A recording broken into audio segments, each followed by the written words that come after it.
શ્રીમદ ભગવદ્ ગીતા અધ્યયન કેન્દ્ર સાથે પ્રત્યક્ષ અને પરોક્ષ રીતે જોડાયેલા આપ સૌ ગીતા પ્રેમી જિજ્ઞાસુ અને અધ્યયનશીલ ભાઈ બહેનોને સાનોને જય શ્રી કૃષ્ણ. આપના હૃદયમાં બિરાજમાન પરમ કૃપાળુ પરમાત્માને વંદન કરી આપણે ગીતા માતા અને ગીતા ગાયક શ્રી કૃષ્ણ પ્રભુના ચરણ કમલમાં કોટી કોટી વંદન કરી આજના અધ્યાયનો પ્રારંભ કરીએ. પ્રિયજનો, આપણે અધ્યાય 9 રાજવિદ્યા રાજગુહ્ય યોગના 8મા શ્લોક સુધીનું અધ્યયન કર્યું. 8મા શ્લોકમાં ભગવાને સર્જન અને વિસર્જનની ભૂમિકા પોતાની સમજાવી છે. ભગવાન સર્જન અને વિસર્જન કરીને આ જીવનની રમતનો આનંદ ટકાવી રાખે છે. ગયા વખતે આપણે જોયું હતું કે જીવનનો ચામ ટકાવી રાખવો હોય તો દ્વૈતમાં જ જીવવું પડે. દ્વૈત છે તો જ જીવન છે. આપણે બંને સુખ છે, દુઃખ છે, સાયંકાલ છે, પ્રાતઃકાલ છે, આ બધા દ્વૈતમાં સર્જન છે અને વિસર્જન છે તો જ આપણા જીવનની કિંમત છે. એકલો દિવસ હોય અને રાત્રિ જ ન હોય તો દિવસની કોઈ કિંમત નથી. એકલી રાત્રિ હોય અને દિવસ ન હોય તો રાત્રિની કોઈ કિંમત નથી. એટલા માટે સર્જન અને વિસર્જન એ ભગવાનની રમત છે. આ સૃષ્ટિનો આનંદ ઉત્પન્ન કરવા માટે દ્વૈત જ ન હોય તો પથ્થર જેવું જીવન થાય, સ્થિર જીવન થાય. અને સ્થિર જીવન, પથ્થર જેવા જીવનમાં કોઈ આનંદ જ ન હોય. એટલા માટે પરિવર્તન એ સૃષ્ટિનો નિયમ છે. પરિવર્તન વગર આ સૃષ્ટિનો આનંદ જ વિસરાઈ જાય છે. એટલા માટે કવિએ બહુ સરસ કહ્યું છે, હો ગયા સ્થિર ઉસે પાષાણ કહેના चाहिए, એક ગતિમય જીવ કો ઇન્સાન કહેના चाहिए. જે પથ્થર સ્થિર થઈ ગયો એ તો પથ્થર છે, પરંતુ જે ગતિમય છે એ જ સાચો જીવન છે. ગયા શ્લોકમાં ભગવાને 3 સિદ્ધાંતો, 8મા શ્લોકમાં ભગવાને 3 સિદ્ધાંતો સ્પષ્ટ કર્યા. પહેલો સિદ્ધાંત, આ સૃષ્ટિનું સર્જન પરમાત્મા કરે છે. ભગવાને કહ્યું વિસૃજામી, આ સૃષ્ટિનું સર્જન હું કરું છું. બીજો સિદ્ધાંત ભગવાને કહ્યો, સૃષ્ટિનું સર્જન એક જ વાર થતું નથી, પુનઃ પુનઃ વારંવાર થાય છે. આ બીજો સિદ્ધાંત. ત્રીજો સિદ્ધાંત કયો કે સમગ્ર જીવો પ્રકૃતિને વશ છે, પરંતુ પ્રકૃતિ એ પરમાત્માને વશ. સમગ્ર જીવાત્મા એ પ્રકૃતિને આધીન છે, પરંતુ પ્રકૃતિ કોને આધીન છે? પરમાત્માને આધીન છે. એટલા માટે ઉપનિષદ કહે છે, માયામ તો પ્રકૃતિમ વિદ્યાત માયનમ તો મહેશ્વર. અને ચોથું, અહમતા અને મમતાથી બદ્ધ જીવો. આ સૃષ્ટિનું જ્યારે પુનર્નિર્માણ થાય, પુનર્સર્જન થાય, ત્યારે કયા જીવોએ આવવું પડે છે? કે જે જીવો અહમતા અને મમતાથી બદ્ધ છે તે જીવોને ફરી ફરી પોતાના કર્મ અનુસાર આ સૃષ્ટિમાં જન્મ લેવો પડે છે. 8મા શ્લોકમાં ભગવાને આ 4 વાત મુખ્ય કહી. આ સૃષ્ટિની ઉત્પત્તિ ભગવાને શા માટે કરી? તો તેનો જવાબ ઉપનિષદ આપે છે કે આનંદ રૂપ બ્રહ્મે, આનંદની લાણી કરવા માટે અને અંતે જીવોને આનંદની જ ઉપલબ્ધિ કરાવવા માટે આ સૃષ્ટિની રચના કરી. આ સૃષ્ટિની રચનાનો હેતુ શું? બ્રહ્મ એ આનંદનું સ્વરૂપ છે. આનંદ સ્વરૂપ બ્રહ્મે આનંદની લાણી કરવા માટે આનંદ લૂંટાવવા માટે અને છેવટે જીવોને આનંદની જ ઉપલબ્ધિ કરવા માટે ભગવાને આ સૃષ્ટિની રચના કરી. હવે આપણને પ્રશ્ન થાય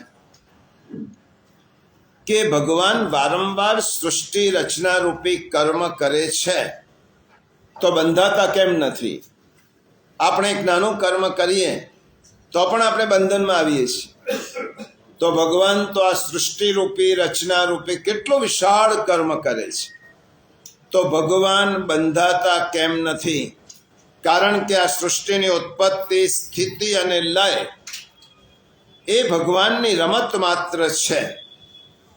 અને ભગવાને કહ્યું, લોકવત્તુ લીલા કૈવલ્યમ, હું રમું છું, સૌને રમાડું છું, તેથી મારું નામ રામ છે. હું સૌના આકર્ષણનું કેન્દ્ર છું, એટલા માટે મારું નામ કૃષ્ણ છે.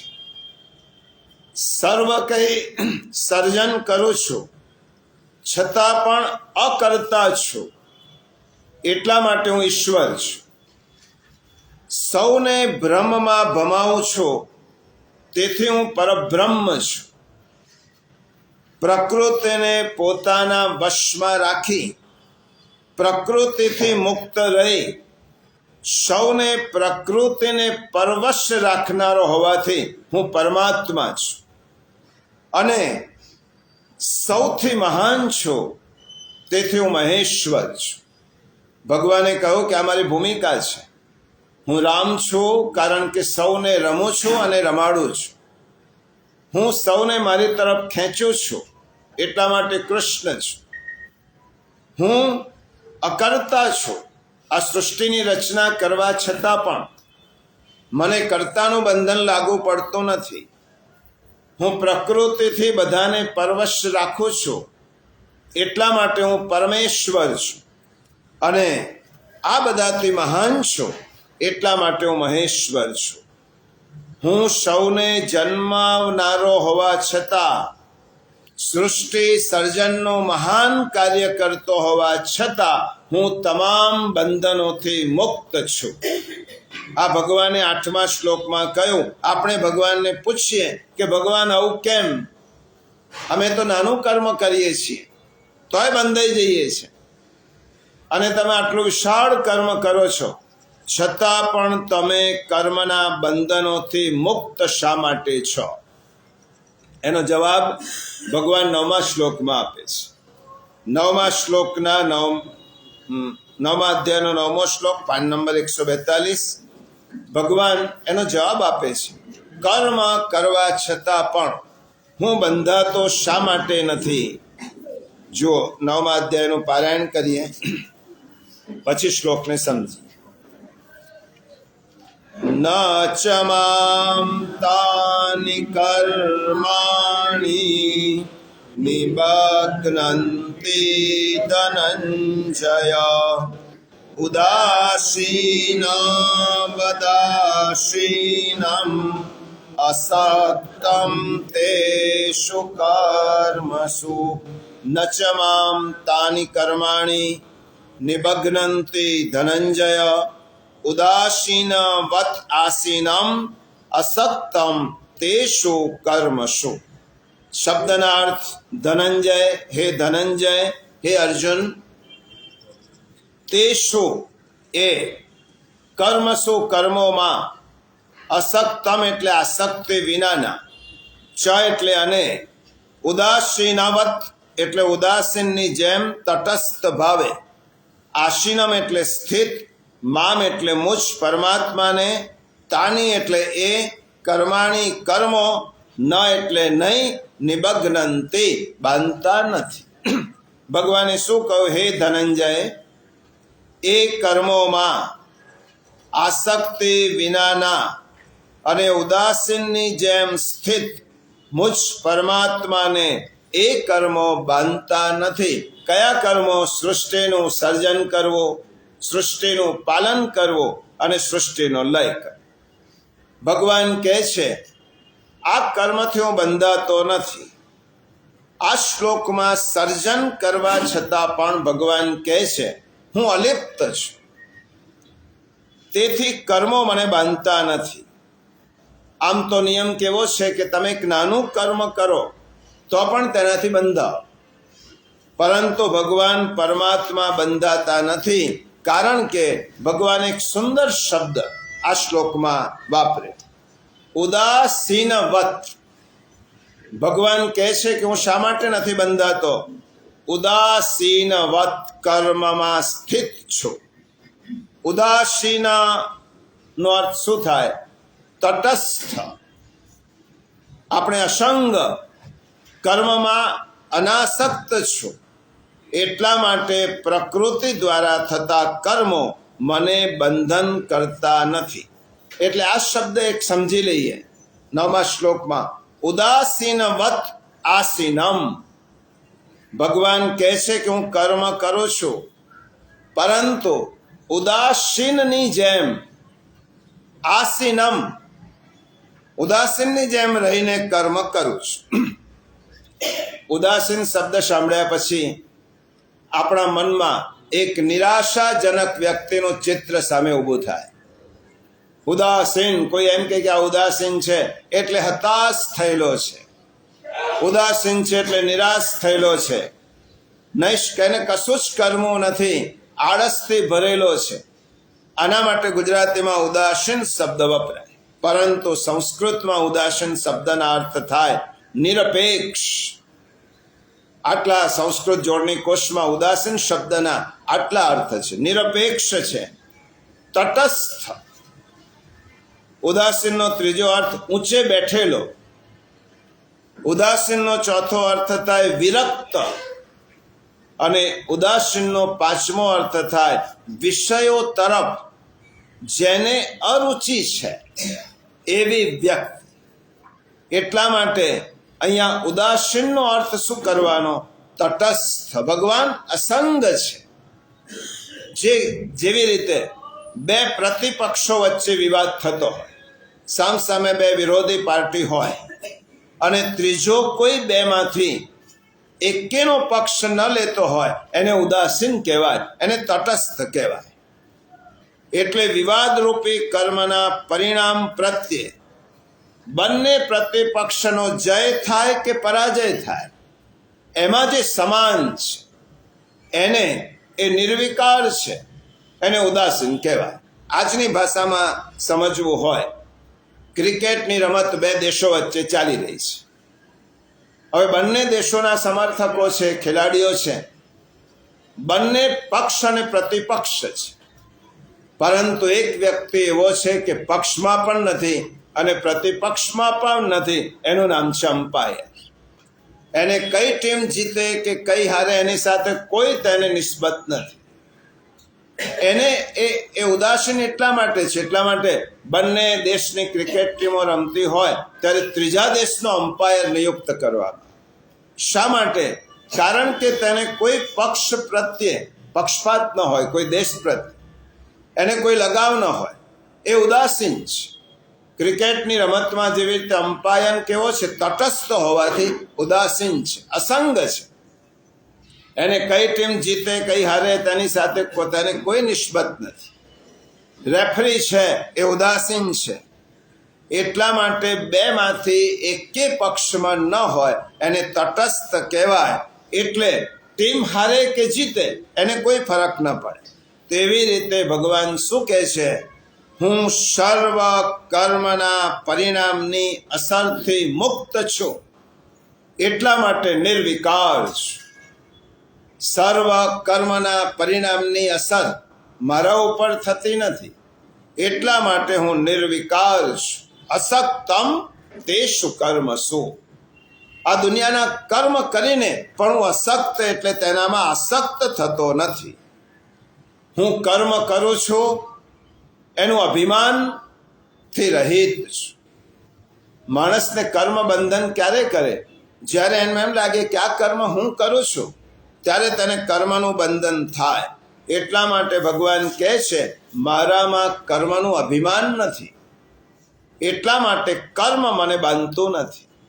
મારામાં કર્તૃત્વ નથી, એટલા માટે હું કર્મથી બંધાતો નથી. મારામાં કર્મ ફળમાં આસક્તિ નથી, એટલે મને ભોક્તૃત્વની અપેક્ષા નથી, એટલા માટે હું કર્મ ફળ મને બાંધતું નથી. આનો અર્થ એવો થયો કે સર્વ કર્મ કરતા જણાતા હોવા છતાં પણ ભગવાન કંઈ કરતા નથી, અને સર્વ ભોગવતા હોવા છતાં પણ ભગવાન કંઈ ભોગવતા નથી. આ જ વાત ભગવાન 4થા અધ્યાયમાં 14મા શ્લોકમાં કહી ચૂક્યા છે. જો પાન નંબર 83, કારણ કે ગીતાનો સંદર્ભ સાથે જો અધ્યયન કરીશું તો વધારે આપણને ખ્યાલ આવશે. 4થા અધ્યાયમાં ભગવાને આ વાત કરી. પાન નંબર 83, મને કર્મનો બંધન થતો નથી. 83 પાન પર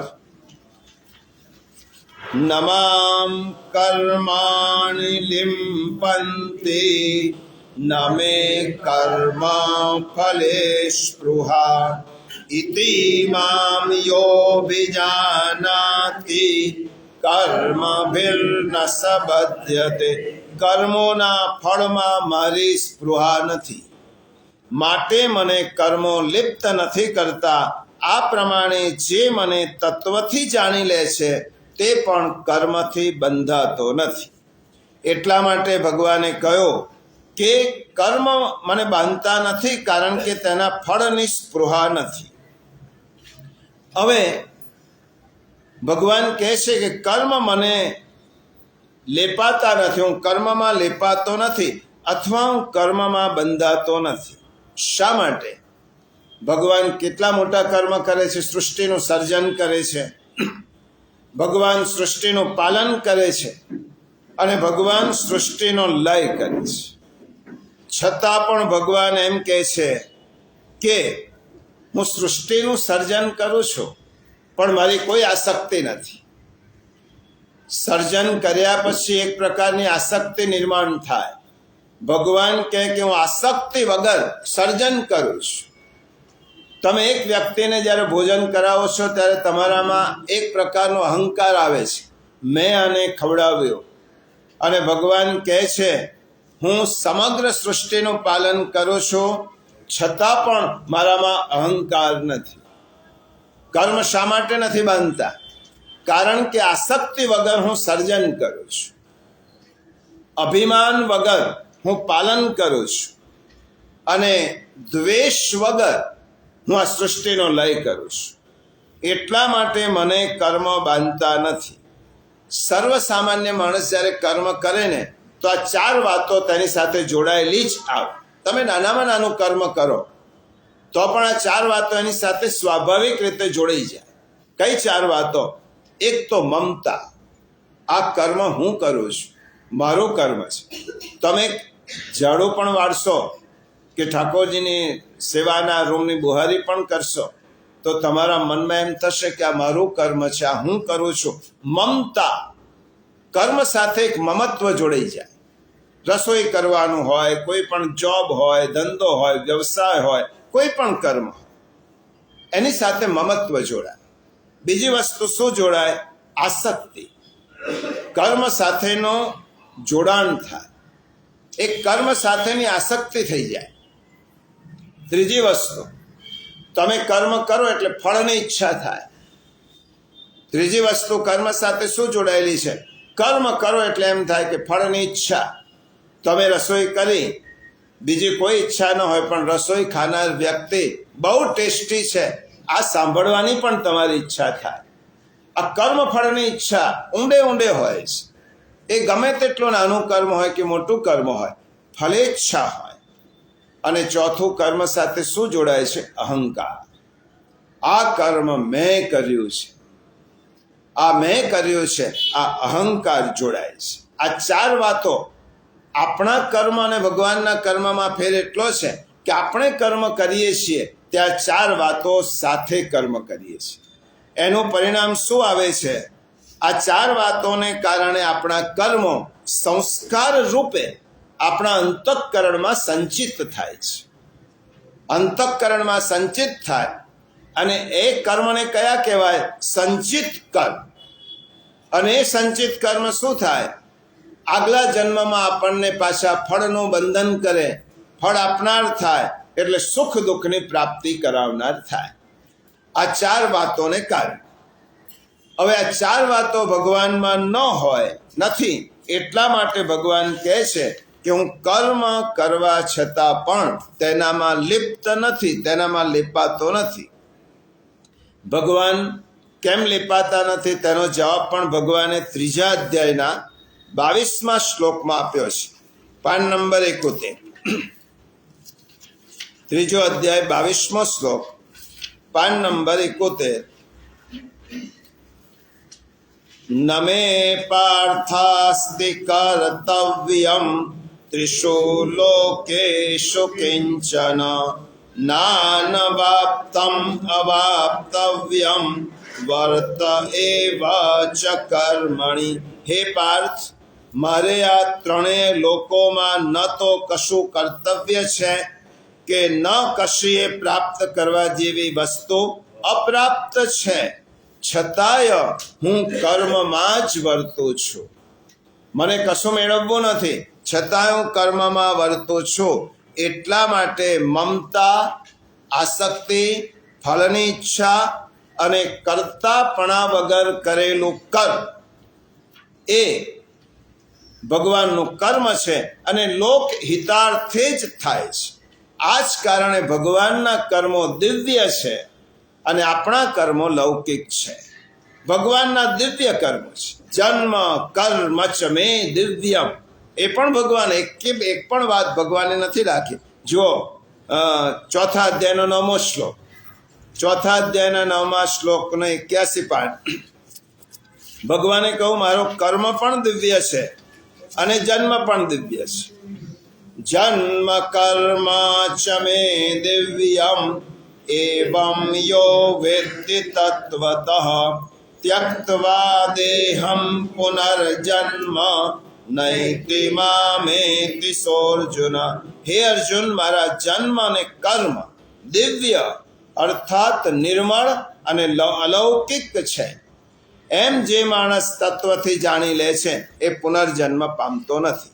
હવે ભગવાન કહે છે હું જે રીતે કર્મ કરું છું તે જ રીતે જો તમે પણ કર્મ કરશો તો તમને પણ કર્મ ચોંટશે નહીં. જે રીતે હું કર્મ કરું છું એ રીતે તમે પણ કર્મ કરો. સૃષ્ટિમાં તમે આવ્યા છો, તમારો જન્મ થયો છે, તમારી ફરજ તરીકે, ભૂમિકા તરીકે વર્ણ ધર્મ મળ્યા છે, આશ્રમ ધર્મ મળ્યા છે, વ્યવસાય ધર્મ મળ્યા છે. એને એવી રીતે કરો, એનો સંગ ન લાગે. કરવાનું છે, શ્રેષ્ઠ રીતે કરવાનું છે, પરંતુ તેના ફળની અપેક્ષા વગર કરવાનું છે. હવે આપણી વાત ભગવાન કરે છે કૃષ્ણના કર્મમાં અને આપણા કર્મમાં સો ફેર. ભગવાને કર્મ કરે છે, જો આટલા શ્લોકો જોયા, ભગવાન કર્મ કરે જ છે, આપણે પણ કર્મ કરીએ છીએ. તો ભગવાનના કર્મમાં અને આપણા કર્મમાં સો ફેર. તો એનો એક જ જવાબ છે કૃષ્ણ કર્મને રમત બનાવે છે અને આપણે રમતને કર્મ બનાવીએ છીએ. કૃષ્ણ કર્મને રમત બનાવી દે છે અને આપણે કેવા છે, રમતને પણ કર્મ બનાવીએ છીએ. એટલે કૃષ્ણના કર્મ અને આપણા કર્મમાં આટલો ફેર છે. તો હવે પ્રશ્ન આવે, કર્મ અને રમતમાં શું ફેર? ભગવાન કર્મને રમત બનાવે છે. ભગિની નિવેદિતા સ્વામી વિવેકાનંદજીની શિષ્યાએ કહ્યું કૃષ્ણ મેડ પ્લે ડિવાઇન. ભગવાને રમતને પણ દિવ્ય બનાવી અને ભગવાને બધા જ કર્મને રમત બનાવી દીધા. તો આપણે શું કરીએ છીએ? રમતને પણ કર્મનો બોજો બનાવી દઈએ છીએ. તો રમત અને કર્મમાં શું ફેર? તો નિરુદ્દેશે કરેલી ક્રિયા, બરાબર સમજો, નિરુદ્દેશે કરેલી ક્રિયાને રમત કહેવાય અને ઉદ્દેશ સાથે કરેલી ક્રિયાને કર્મ કહેવાય. તમે નિરુદ્દેશ એટલે કોઈ પ્રકારના ઉદ્દેશ્ય વગર, કોઈ પ્રકારના મનમાં સંકલ્પ વગર આપણે કર્મ કરીએ ત્યારે તે રમત થાય. ઉદાહરણથી સમજાવું એટલે વધારે ખ્યાલ આવશે. સવારે આપણે બગીચામાં ફરવા જઈએ, સવારનો સમય છે, બગીચામાં ફરવા ગયા, કોઈ એમ પૂછે ક્યાં જાઓ છો, શા માટે જાઓ છો, ત્યારે આપણે શું કહીએ? ક્યાંય નથી જતા, જવાનો કોઈ હેતુ નથી, બસ ફરવા જઈ રહ્યો છું. આપણે કોઈ પૂછે ફરવા જતા હોય, કેમ જાઓ છો? ક્યાંય પહોંચવાનું નથી. બગીચામાં આંટો મારનારને ક્યાં પહોંચવાનું હોય? ક્યાંય પહોંચવાનું નથી, કોઈને જવાબ આપવાનો નથી, કોઈ પ્રયોજન નથી, કોઈને મળવા જવાનું નથી. બસ હું તો ચાલુ છું, ફરવા જાઉં છું. ફળનો કોઈ પ્રશ્ન નથી, કામનું કોઈ ભારણ નથી, મગજમાં કોઈ ફળની અપેક્ષા નથી, ક્યાંય પહોંચવું નથી. બસ આપણે તો માત્ર ફરીએ છીએ, ચાલીએ છીએ. હવે એ જ ક્રિયા તમે સવારે 11 વાગે જોબ પર જાઓ, વ્યવસાયમાં જાઓ, દુકાને જાઓ, અને કોઈ પૂછે ક્યાં જઈ રહ્યા છો, તો આપણે કહીએ ઓફિસે જવાની ઉતાવળ છે, દુકાન ખોલવાનું ટેન્શન છે, ગ્રાહકીની ચિંતા છે, જોબ પર મોડો પહોંચીશ તો બોસ શું કહેશે તેનો ડર છે, રસ્તો એ જ, પગ એ જ, ગતિ એ જ, આપણે એ જ. સવારની ક્રિયા નિરુદ્દેશ્ય હતી, કોઈ ટેન્શન નહોતું, એટલા માટે એનો આનંદ હતો. અને બપોરની ક્રિયામાં જવાનું છે, દુકાન ખોલવાની છે, ધંધો કરવાનો છે, આ બધું ટેન્શન છે, કામનું ભારણ છે, કર્મના ફળની અપેક્ષા છે. એટલા માટે ક્રિયા એક ક્રિયા રમત છે અને બીજી ક્રિયા એ કર્મ છે. રમતથી માણસ બંધાતો નથી, કર્મથી માણસ બંધાય છે. સવારે ફરવાનો આનંદ જુદો અને બપોરે દુકાન કે નોકરી પર જવાનો બોજ જુદો. ત્યાં પહોંચવાનું છે એટલા માટે કંઈ ઉદ્દેશ્ય છે. સવારની ક્રિયા એ રમત, બપોરની ક્રિયા એ કર્મ બની જાય છે. જુઓ, આ પ્રકૃતિ જુઓ. ભગવાનનો એક આ સૃષ્ટિની અંદર એક એવી કરામત છે કે બધા નિરુદ્દેશે કરે છે. તમે આ પ્રકૃતિને જુઓ, ખુલ્લા આકાશમાં જુઓ, ખીલેલું ફૂલ. તમે ફૂલને પૂછો તો ખીલે છે કેમ? ફૂલની પાસે જવાબ છે, ખીલવું એ તો મારો ધર્મ છે, નિરુદ્દેશે ખીલું છું.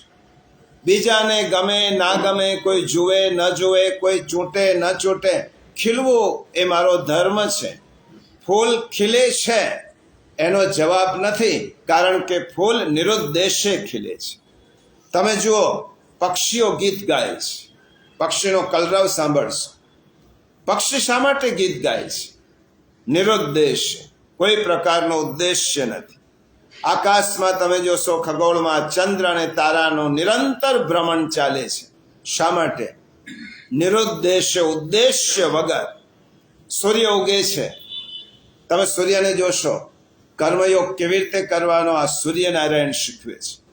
ઉત્તરાયણ નજીક છે, સૂર્યનો ઉત્સવ છે, પ્રકૃતિનો સૌથી મોટો ઉત્સવ છે. સૂર્ય શીખવે છે. કોઈ જુએ કે ન જુએ, કોઈ નમસ્કાર કરે કે ન કરે, કોઈ કદર કરે કે ન કરે, કોઈ કેમ છો એમ પૂછે કે ન પૂછે, ઉગવાનો મારો ધર્મ છે. સૂર્યોદય થાય છે, સૂર્યોદય કોઈના માટે થતો નથી. સૂર્ય કહે છે કે આ મારો ધર્મ છે.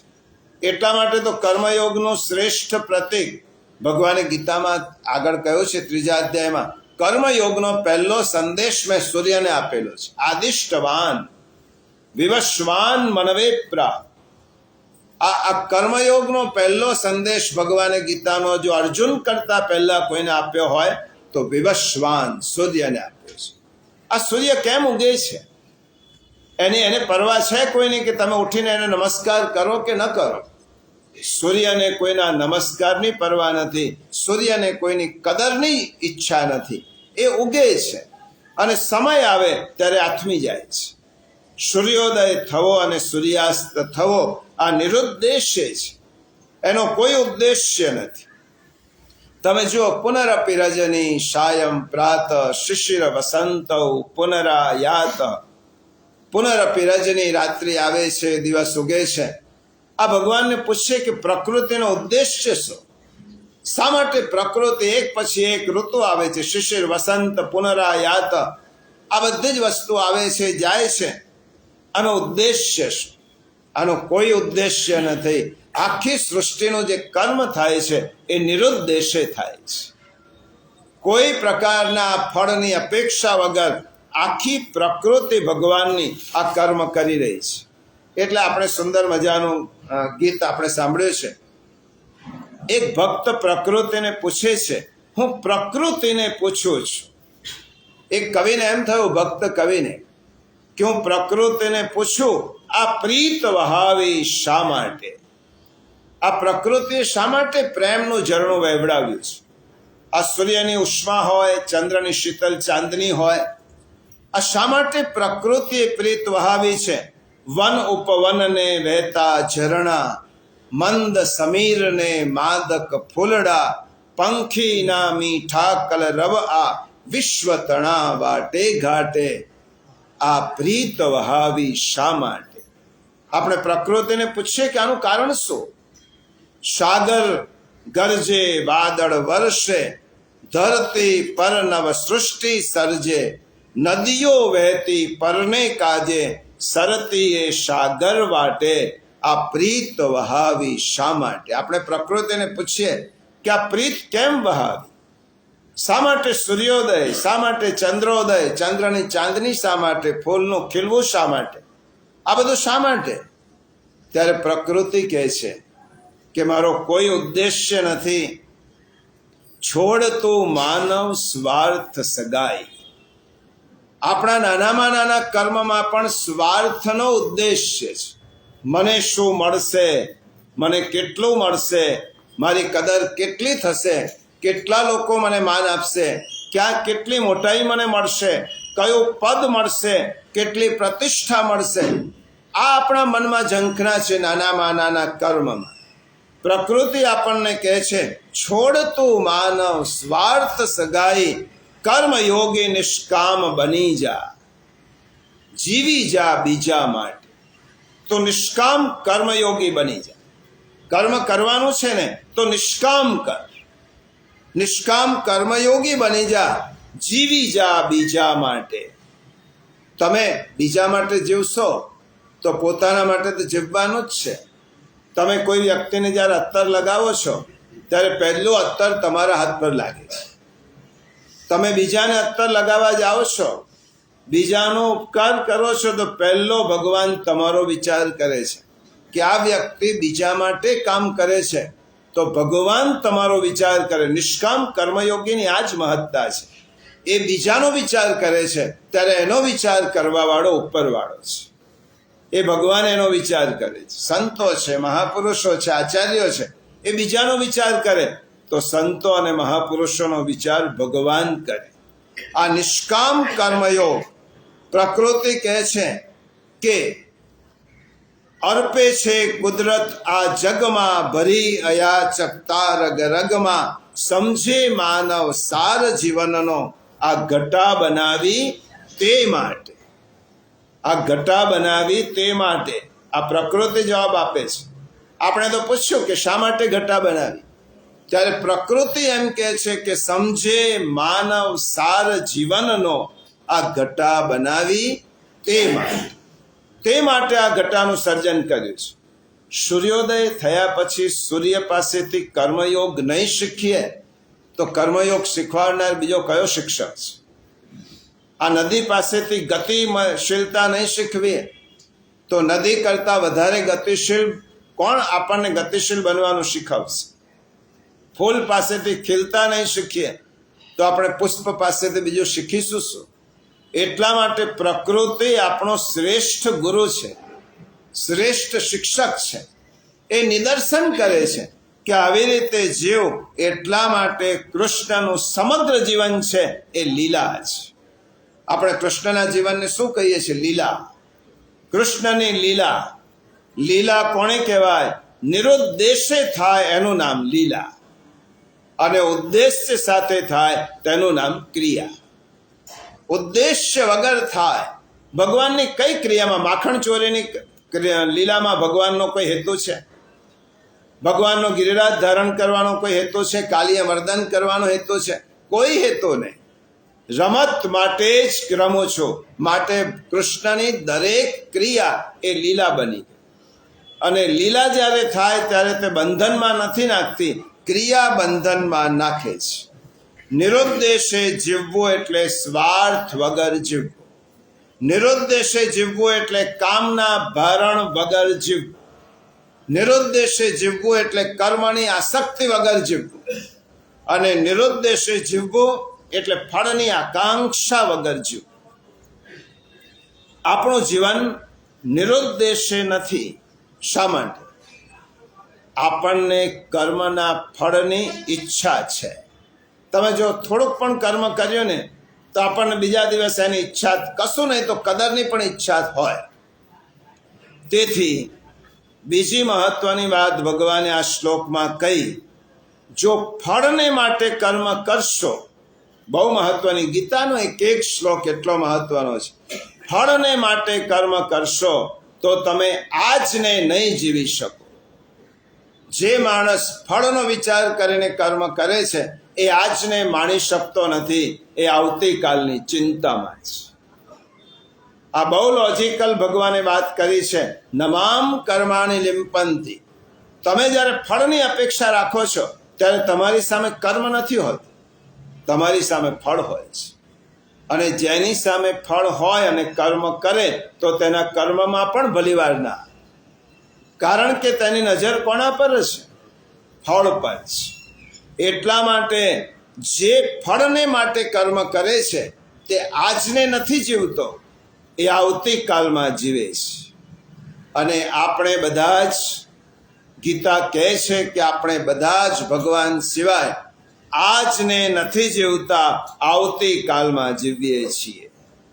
અને આવતીકાલમાં જીવીએ છીએ કારણ કે ફળની અપેક્ષા રાખી, એનો અર્થ જ એ થયો કે તમે આવતીકાલને મનમાં સંગ્રહી રાખી. મારા કર્મનું ફળ શું મળશે? તો તમે આવતીકાલને મનમાં સંગ્રહી. કૃષ્ણ ભગવાન આપણને શીખવે છે, આજને માણો, નિરુદ્દેશ કર્મ કરો. તમે આજને માનતા શીખશો, નિરુદ્દેશ કર્મ કરશો તો જ આજને માણી શકશો. સૂર્યને આપણે પૂછીએ કે આવતીકાલે તો ઉગવાનો છે, સૂર્યની પાસે કોઈ જવાબ નથી. સૂર્ય એમ જ કહેશે, આજે હું ઉગ્યો છું, કાલની વાત કાલે. અને એટલા માટે આવતીકાલની ચિંતામાં આજને જે બગાડે છે તે વ્યક્તિ જીવનમાં આનંદ લૂંટી શકતો નથી. એટલા માટે આપણે ભજનો તો બહુ ગાઈએ છીએ, આજનો લાવો લીજીએ, કાલ કોને દીઠી છે, એમ બોલતા પણ જઈએ, નાચતા ને કૂદતા પણ જઈએ. પણ હાથમાં પ્રસાદ આવે તો એમ રાગ થાય કે ચાલો આવતીકાલે કામ લાગશે. બોલીએ છીએ શું? આજનો લાવો લીજીએ, કાલ કોને દીઠી છે. તો આપણે કહીએ છીએ કે આજને જીવો. આજ એ અસ્તિત્વનો આનંદ છે. જેને આજને ગુમાવી દીધી એને જીવનનો આનંદ ગુમાવી દીધો. તમે સવારમાંથી ઉઠો, ભગવાન કહે છે કે આજ મેં તને આપી છે, આજનો જ વિચાર કર. આવતીકાલની ચિંતા છોડી દે.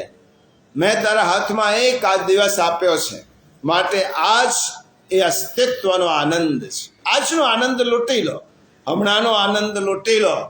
આજ એ અસ્તિત્વનો આનંદ છે.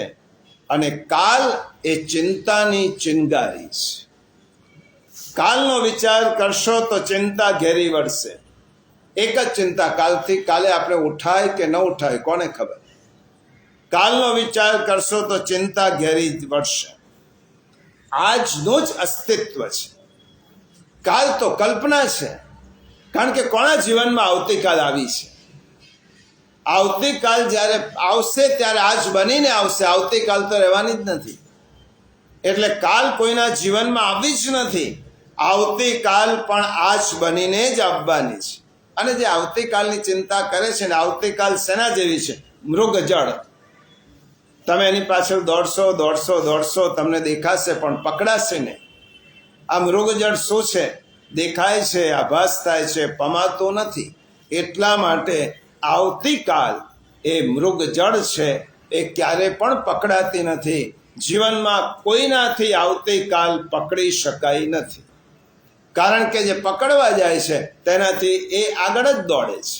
એટલા માટે આજ સાથે જીવવાની આપણને આદત પાડવાનું ગીતા શીખવે છે.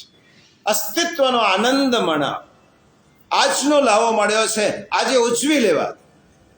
આવતીકાલની ચિંતા નહીં. એટલા માટે હંમેશા આપણે કાલના સહારે જીવીએ છીએ. આવતીકાલે શું થશે અને આપણી આજ એ કાલના સહારે જ પૂરી થતી હોય છે. આજને ભોગવી શકતા જ નથી. કાલના સહારે આજનું પૂરું થતું હોય છે અને આપણે એટલા માટે ભયભીત છીએ. ભયભીત કોણ નથી? કાલની ચિંતા નથી, ભયભીત છે જ નહીં. જેને કાલની કોઈ ભગવાન તારી ઈચ્છા હોય તો કાલે જીવાડજે. સંતો મહાપુરુષો વિરક્તોનું જીવન કેવું હોય છે? અયાચક વ્રત રાખનારા સુદામાનું જીવન કેવું હતું? ભગવાન સૂર્યાસ્ત સુધી તે જે આપ્યું તે મેં ભોગવી લીધું, હવે મારે કંઈ જ રાખવાની જરૂર નથી, બધું આપી દઉં છું. આવતીકાલે સૂર્યોદય થયા પછી તું ઉઠાડીશ તો તું મને ખવડાવીશ એવો વિશ્વાસ છે. પછી મારે સંગ્રહ શા માટે કરવાનો? એટલા માટે એ લોકો સાચું જીવન જીવે છે. એટલે શ્રી કૃષ્ણ ભગવાન અને આપણા જીવનમાં શું ફેર છે? ભગવાન કહે છે આજને માણો અને ભગવાનનું કૃષ્ણનું જીવન જીવો. અર્જુન, હમણાંનો વિચાર કર, ભવિષ્યમાં આ મરશે અને આ હું મારીશ એ બધો વિચાર છોડી દે. તું હમણાં યુદ્ધ માટે આવ્યો છે ને, તો તારે હમણાં યુદ્ધ જ કરવાનું છે, તારે બીજું વિચારવાનું જ નથી. અને ભગવાન અસ્તિત્વને મનાવે છે. કૃષ્ણ પોતાના અસ્તિત્વને મનાવે છે. આપણે આવતીકાલના સહારે આજને વ્યતીત કરતા હોવાથી આપણે ભયના ઓથાર હેઠળ જ જીવીએ છીએ. આપણે જીવન માણી શકતા જ નથી. અને ગીતા જીવન માણવા માટેનો શીખવતો ગ્રંથ છે. ભયના ઓથાર હેઠળ કાલે શું થશે, કાલે શું થશે, આ પાછા વાયરસ આવ્યા છે તો ગયા વર્ષ 2 વર્ષ પહેલા જેવું તો નહીં થાય, પાછું લોકડાઉન તો નહીં આવે. આપણી કોરી નકામી ચિંતા. આજને જીવો. ભગવાને આજ આપી છે તો આજનો આનંદ માણ. જીસસ પણ, ક્રાઇસ્ટ પણ પ્રાર્થનામાં કહે છે, જે ગીતામાં છે, એક વસ્તુ સમજી લો, સદવિચારોમાં ક્યાંય ભેદ હોતો જ નથી. તમે કોઈ પણ ધર્મ ગ્રંથ લો, દુનિયાનો કોઈ પણ ગ્રંથ ઉપાડો, સદવિચારોને કોઈ સીમાડાઓ હોતા જ નથી. કૃષ્ણએ કહ્યું એ જ વાત જીસસ પણ કહે છે કે મને દૂરના દ્રશ્યોની આકાંક્ષા નથી, એક ડગલો બસ છે, મને પર્યાપ્ત છે. મને દૂરના દ્રશ્યો જોવાની કોઈ આકાંક્ષા નથી. એટલે આપણે સુંદર પેલો પ્રાર્થના બોલીએ છીએ, પ્રેમલ જ્યોતિ તારો દાખવી મુજ જીવન પંથ ઉજાડ, દૂર માર્ગ જોવા એક ડગલો બસ થાય. મારે દૂર જોવાની કોઈ અપેક્ષા નથી. આ તો ભગવાન કહે છે કે તું ચાલવા લાગ. કોઈ એમ કે તારા હાથમાં બહુ અંધારી રાત છે અને 25 માઇલનો રસ્તો કાપવાનો છે અને મારા હાથમાં કોઈ ઉજાસ નથી, સામે અંધકાર છે. એક બેટરી આપી દીધી અને બેટરી લેનાર વ્યક્તિ એમ કે આ બેટરીનો પ્રકાશ તો 5-10 ફૂટ સુધી જ જાય છે અને મારે તો ચાલવાનું છે 25 કિલોમીટર, તો કેવી રીતે ચાલીશ? ત્યારે પેલો કહે છે કે તું જેટલો ચાલીશ એના કરતાં બેટરીનો પ્રકાશ 10 ડગલા આગળ ચાલશે. તો ડગલું માંડ. પછી ભગવાન કહે છે કે આગળ કયો ડગલો ભરવો એ મારા પર છોડી દે. એટલા માટે આવતીકાલની આકાંક્ષા જે ચિત્તમાં ઉદ્ભવતી ન હોય એ જ વ્યક્તિ જીવનનો આનંદ માણી શકે છે. બાકી જીવનના ભાર વેઠીને જ જીવન પસાર થાય છે. સર્જનનો લાવો લઈ શકે છે તે જ વ્યક્તિ કે જે આજને માણે છે. અને એટલા માટે કૃષ્ણ એમ કહે છે આજમાં જીવો, આજે જીવો. હમણાં જીવો તો કર્મ રમત બની જશે. ભારણ કરીને રાખશો, કર્મનો ભાર રાખશો તો જીવન બોજ બની જશે. અને જીવનને બોજ નથી બનાવવા. રસ્કિન, જેને ગાંધીજી પણ ગુરુ ગણતા હતા, રસ્કિન એના ટેબલ પર એક કાગળ રાખતો હતો. એના ઉપર લખેલું ટુડે. એના ટેબલ પર લખી રાખતો હતો આજ. આ જ વાત હેલન કેલર એટલે આપણે જેની કલ્પના પણ ન કરી શકીએ, જે સ્ત્રીને, એક તો જન્મજાત સ્ત્રી, પરવશ, એને આંખે દેખાય નહીં, કાને સંભળાય નહીં અને મોઢાથી બોલાય, જેની ત્રણ ઇન્દ્રિયો નાકામ, દેખાતું નથી, સંભળાતું નથી, બોલાતું નથી, એ વ્યક્તિ એ સ્ત્રી વિશ્વની મહાન સ્ત્રીઓમાં એનું નામ બોલા. શા માટે? એને ઇન્ટરવ્યુમાં પૂછ્યું કે તમારી પાસે ત્રણેય ઇન્દ્રિયો નથી. એની ભાષામાં પૂછ્યું હશે, બ્રેન લિપિમાં પૂછ્યું હશે, ગમે તે રીતે, તમારી પાસે આ ત્રણેય ઇન્દ્રિયો, બોલાતું નથી, જોવાતું નથી, સંભળાતું નથી, તમે આટલા જીવનમાં આગળ કેવી રીતે આવ્યા? ત્યારે એને એક જ જવાબ આપ્યો, હું આવતીકાલનો વિશ્વાસ કરતી નથી, હું આજને જીવું છું. અને એટલા માટે આજનો દિવસ હું હંમેશા મારો છેલ્લો દિવસ છે એમ માનીને ભગવાનના શરણે જઉં છું. ભગવાન તે આજનો દિવસ આપ્યો છે, આજનો દિવસ મેં ઉજવી લીધો છે, આનંદ લીધો છે. આવતીકાલે ત્યારે આનંદ આપવો હોય તો આવતીકાલનો દિવસ આપજે, તો આનંદ મનાવીશ. હું આજના દિવસને છેલ્લો દિવસ, હું આવતીકાલનો ક્યારેય વિચાર કરતી નથી. અને એટલા માટે ગીતામાં કહ્યું કે ગયેલું આવતું નથી, આવનારું હાથમાં નથી, જે છે તે જ સાચું છે. ગયેલું ક્યારે પણ પાછું આવતું જ નથી, આવનારું જે છે તે આપણા હાથમાં નથી. આપણે પેલા ઇંગ્લિશમાં કહેવત છે ને કે yesterday is cancelled cheque, tomorrow is promissory note, today is cash, hard cash, use it wisely. આજે આજ છે તો તમારી પાસે જે ખિસ્સામાં ગરજ ગાંઠે અને વિદ્યા પાઠે, તમારી પાસે જે છે તે આજ છે. કારણ કે ગયેલું તો આવવાનું જ નથી, આવનારું આપણા હાથમાં નથી, તો પછી પેલાની ચિંતા કેમ કરીએ? એટલા માટે સંસ્કૃતમાં સુભાષિતમાં કહ્યું, વર્તમાનેન કાલેન વર્તયંતી વિચક્ષણ. જે વિચક્ષણ છે તે વર્તમાનમાં જ જીવે છે. ભૂતકાળમાં જીવે તેને દુઃખી ગણાય, ભવિષ્યમાં જીવે તેને મૂર્ખ ગણાય, જે વર્તમાનમાં જીવે તેને જ વિચક્ષણ ગણાય. અને એક પ્રસંગ કહી અને આજની વાતને અને આ શ્લોકને પૂર્ણ કરીએ છીએ. ખૂબ સુંદર પ્રસંગ, અને બધા જ ચરિત્રો એક પ્રસંગ આપણને શીખવે છે. મનુસ્મૃતિમાં મનુ ભગવાને કહ્યું કે તદ્દેશ પ્રસૂતસ્ય સકાશાદ અગ્રજીવિત સ્વમ ચરિત્રમ શિક્ષેરન પૃથિવ્યામ સર્વ માનવા. આ બધા જ મહાન ચરિત્રો આપણને ઉપદેશ આપે છે. આવો જ એક પ્રસંગ, આ પ્રસંગ વાલ્મીકી રામાયણનો પ્રસંગ. વાલ્મીકી રામાયણ આદિ કવિ વાલ્મીકીએ, દુનિયાનો વાલ્મીકી હોય કે મહર્ષિ વેદવ્યાસ હોય, કાલિદાસ હોય કે શેક્સપિયર હોય, હોમર હોય કે દાંતે હોય, આ બધાનું સાહિત્ય આપણનું જીવન ઉન્નત બનાવવા માટે હોય છે.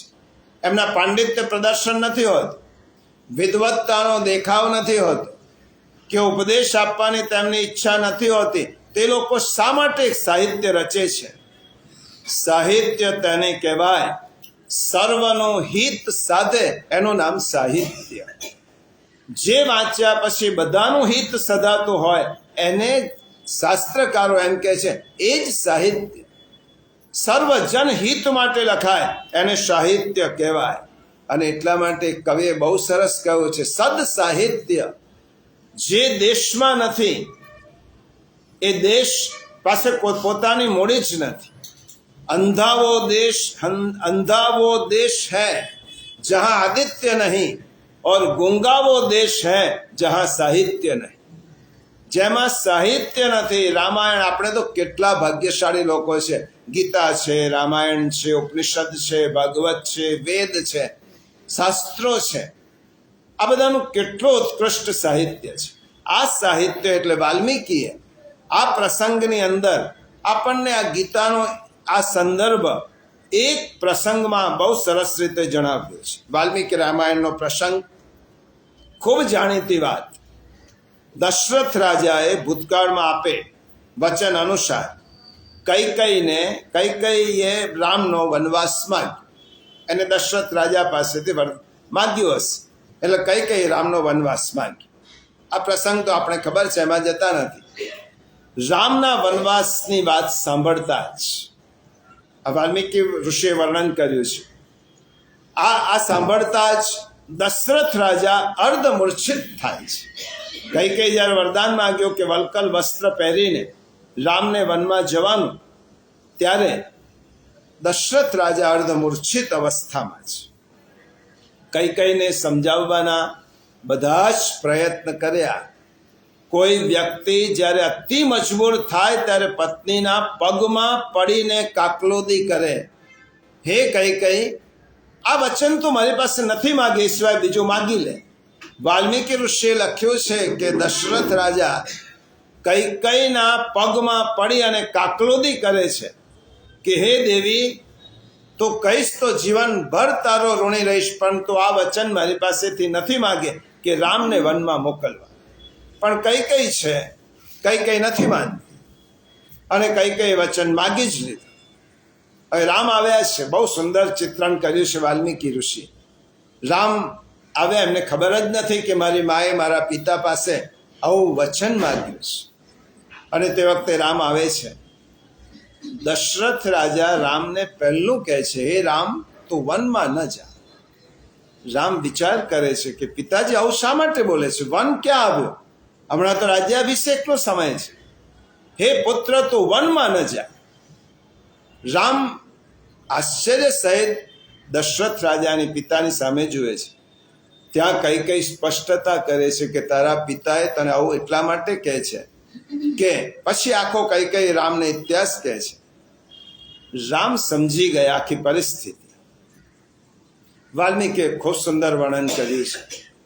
રામે કોઈ ફરિયાદ કૈકેયીને કરી નથી. આ પહેલી જ વાર ફરિયાદ કરી. શરૂઆતમાં શું ફરિયાદ કરી? હે કૈકેયી, હે માં, તું જે વચન પિતા પાસે માગ્યો તે પિતા પાસે, એ જ વચન તું મારી પાસે લેતી તો પિતાને મુશ્કેલીમાં મૂક્યા વગર તારી આજ્ઞાથી હું વનમાં જતો રહ્યો. પિતાને કહેવાની શું જરૂર હતી? તને મારા પર એટલો વિશ્વાસ હોય કે રામ મારું માનશે તો તારા કહેવાથી હું વનમાં જતો. આટલી જ ફરિયાદ રામે કરી છે. દશરથ રાજા ભગવાનને પ્રાર્થે છે, પ્રભુ, પોતાના ઈશ્વરને, કે મારો પુત્ર રામ આજે મારું માને નહીં તેવી મારી ઈચ્છા છે. આજે રામ મારું માને નહીં એટલી કૃપા કરજો. આજના કલયુગના બાપની જુદી પ્રાર્થના હોય છે, મારો પુત્ર આજે તો મારું માને. આ દશરથ રાજાએ કહ્યું, આજનો દિવસ મારું રામ ન માને એવી કૃપા કરજો. રામ તો વનમાં ન જાય. અને પછી રામ જ્યારે કહે છે, હારીને દશરથ રાજા કહે છે છેવટે, હે પુત્ર રામ, વનમાં જ જવું છે તો કટિબદ્ધ છે, તો તને એટલું કહું, આજે વનમાં ન જા. આટલું મારું માન. આજે તું વનમાં ન જા. જવું જ છે, હું જાણું છું, અને મને ખાતરી છે કે તારા વનવાસની જે ભયંકરતાને જોયા પછી હું 24 કલાક જીવી શકવાનો નથી. એટલા માટે તું આજે વનમાં ન જા, આજને ટાળી દે. હવે કઈ દશરથ રાજાની છેલ્લી માગણી રામ પાસે. અને કયો પુત્ર હોય તો આટલી માગણી? સારું, તમે કહો છો તો કાલે જઈશ. આ તો રામ છે. રામ શું કહે છે? પિતાજી, આજે શા માટે નહીં? કાલે શા માટે? તમે એમ કહો છો કાલે જા, આજે કેમ નહીં? પિતાજી, ગઈકાલે મળેલું અયોધ્યાનું રાજ્ય જો આજે અટવીના રાજ્યમાં પરિવર્તિત થઈ શકતું હોય તો આજે મળેલું અટવીનું રાજ્ય આવતીકાલે કદાચ અયોધ્યાના રાજ્યમાં પરિવર્તિત પણ થઈ શકે છે. 24 કલાકમાં જો આ ફેરફાર થઈ શકતો હોય તો પિતાજી, 24 કલાકમાં એવું પણ બની શકે કે કઈ માની જાય, તમે તેની પાસે મનાવો અને પાછું મને આવતીકાલે અયોધ્યાનું રાજ્ય મળે. એના કરતાં મને અટવીનું રાજ્ય મળ્યું છે, એટલા માટે પિતાજી આજે મને રોકશો નહીં. પ્રાપ્સ્યામી, વાલ્મીકીએ લખ્યું છે, પ્રાપ્સ્યામિ ચાનદ્ય ગુણાન કોમે શ્વસ્તાન પ્રદાસ્યતિ. પિતાજી, કાલ કોને દીઠી છે? આ રામ પૂછે છે. આવતીકાલ કોણે જોઈ છે? આજે હું વચનનો ભંગ કરીશ તો આવતીકાલે કદાચ મને મારા પર વિશ્વાસ નથી, આવતીકાલે હું ન પણ હોઉં. તો કાલ કોણે દીઠી છે? એટલા માટે આજે જ મને પિતાજી તમારા જે વચનનું પાલન આજે જ કરવા દો. અને કરશનદાસ માણેકે ખૂબ સુંદર અને સમશ્લોકી લખ્યું છે. લાદશે આજ જે પુણ્ય, કાલ તે કોણ આપશે. કરશનદાસે લખ્યું છે, લાદશે આજ જે પુણ્ય, આજે જે મને પુણ્ય મળવાનું છે આવતીકાલે કોણ આપશે. અને એટલા માટે હે પિતાજી, આવતીકાલ પર વાત ન છોડો, મને જવા દો. પાચકને ભિક્ષા આપવાનું એનો અર્થ તમને 100% ખાતરી છે કે તમે આવતીકાલ સુધી છો જ. એટલા માટે મેં ઢંઢેરો પીટાવ્યો કે તમે અજર અમર બની ગયા. કાલે એટલે કોઈ દિવસ જાઓ કે એનો ઈરાદો કરવાનો નથી. આજની વાત ટાળવા માટે આવતીકાલ જેવો કોઈ શ્રેષ્ઠ બહાનું નથી. કાલે કરીશ એમ કહેનાર વ્યક્તિના મનમાં 100% ખાતરી છે આવતીકાલે કરવાનું જ નથી. તમને કોઈ એમ કે રવિવારે ગીતામાં આવો અને તરત જ એમ કે આવતા રવિવારથી શરૂ કરીશ તો સમજી જાઓ કે એનો ઈરાદો નબળો છે, એની ઈચ્છા જ નથી. આજ એટલે આજે જ. અને એટલા માટે ભગવાન કહે છે, નચમામ તાની કર્માણી નિબધ્નંતિ ધનંજય. કૃષ્ણ ભગવાન કહે છે, આજને જીવો. આજને જીવવા માટે નિરુદ્દેશ ક્રિયા કરો, અને નિરુદ્દેશ કરેલી ક્રિયા તમને ક્યારે પણ બંધનમાં નાખશે નહીં. અને એટલા જ માટે છેલ્લી વાત, ભગવાનના 4 જે આયુધ છે, ચતુર્ભુજ ભગવાનના 4 આયુધ શેના છે, એમાં પણ ભગવાન આ સંદેશ આપે છે. 4 આયુધ ધારણ કર્યો છે ભગવાને. પહેલા હાથમાં કઈ વસ્તુ લીધી છે? શંખ. શંખ શા માટે? શંખ ભગવાને એટલા માટે લીધો છે કે ભક્તોને આશ્વાસન આપે છે, ચિંતા ન કરશો, કાલની ચિંતા ન કરશો. આ શંખ ધ્વનિથી તમારા બધા જ દુઃખોને દૂર કરવા માટે હું સમર્થ છું. આ શંખ શું કરે છે? ડરવાનું નહીં. ભગવાન કહે છે, આશ્વાસન આપે છે, તો ડરીશ નહીં. નમે ભક્ત પ્રણશ્યતિ, તારો નાશ ક્યારે પણ થવાનો નથી. બીજું, ભગવાનના હાથમાં જે છે સુદર્શન ચક્ર. સુદર્શન ચક્ર દ્વારા ભગવાન શું કહે છે? સમગ્ર સૃષ્ટિને આ સુદર્શનની જેમ હું ફેરવું છું. ગીતામાં ભગવાને કહ્યું, ભ્રામયન સર્વભૂતાની યંત્રારૂઢાની માયયા. હું માયાથી આ સમગ્ર જગતને ફેરવું છું. એના પ્રતીક તરીકે ભગવાને પોતાના એક હાથમાં સુદર્શન ચક્ર રાખ્યું કે આ સૃષ્ટિને હું ભમાવું છું, સુદર્શનની જેમ ફેરવું છું. તારે ડરવાનું કારણ નથી, કારણ કે મારા હાથમાં શંખ છે, હું તને આશ્વાસન આપું છું. અને ભગવાનના ત્રીજા હાથમાં શું છે? ગદા છે. ભગવાન કહે છે કે આ ગદા એ દંડનું પ્રતીક છે. તમે કર્મ ખોટું કરશો તો દંડ ભોગવવા માટે તૈયાર રહેજો. એટલા માટે ભગવાને ગદા આપી છે. અને આ શ્લોકમાં જે ભગવાને કહ્યું, ચોથું ભગવાનના હાથમાં છે કમળ. કમળ શા માટે છે? આ શ્લોકનો સંદર્ભ એ છે કે ભગવાન એમ કહે છે કે હું પાણીમાં રહેવા છતાં પણ પાણીથી પર રહું છું, અલિપ્ત રહું છું. પદ્મ પત્ર મિવાંબસા. આ સૃષ્ટિમાં રહેવા છતાં પણ સૃષ્ટિથી પર છું. સૃષ્ટિ સાથે મને કોઈ નિસ્બત નથી, કારણ કે સૃષ્ટિના કર્મો મને લેપાતા નથી. કારણ કે હું અસંગ છું, નિરપેક્ષ છું, ઉદાસીન છું. અને છતાં પણ સૃષ્ટિનું પાલન કરવા છતાં પણ કર્મથી લેપાતો નથી. આવી રીતે જે કર્મ કરે છે તે વ્યક્તિ જીવનને માણી શકે છે. આ શ્લોકનો ભગવાનનો સંદેશ હતો. આવતા શ્લોકમાં ભગવાન શું વાત કહેવાના છે એ આવતા રવિવારે આવીશું અને વિચારી